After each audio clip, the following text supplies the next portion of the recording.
आपण पाहत आहात महाराष्ट्र टुडे न्यूज।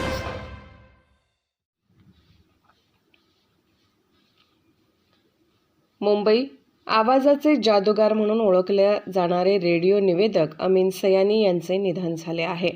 सयानी यांना आज सकाळी 6 वाजता हृदयविकाराचा झटका आला होता। त्यानंतर त्यांना रुग्णालयात दाखल करण्यात आले होते, मात्र उपचारादरम्यान त्यांचा मृत्यू झाला। ते 91 वर्षांचे होते।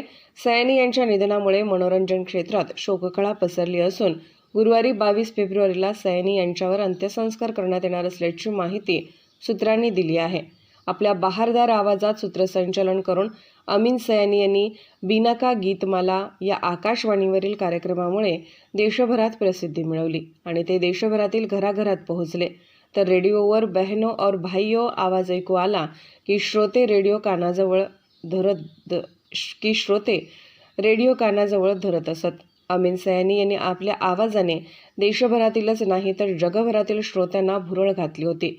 त्यांचा बिनाका गीतमाला हा कार्यक्रम तब्बल 5 दशके श्रोत्यांच्या मनावर अधिराज्य गाजवत होता।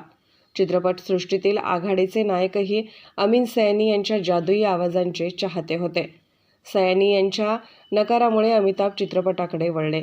दरम्यान अमीन सयानी यांच्याविषयी अनेक रंजक गोष्टी मनोरंजक क्षेत्रातून ऐकण्यात येतात।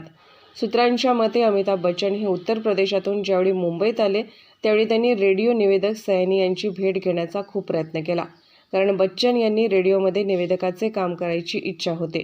मात्र बच्चन यांच्या जड आवाजामुळे सयानी यांनी बच्चन यांना भेटण्यास नकार दिला होता। यामुळे अमिताभ यांची रेडिओवर काम करण्याची इच्छा पूर्ण झाली नाही आणि बच्चन चित्रपट क्षेत्राकडे वळले।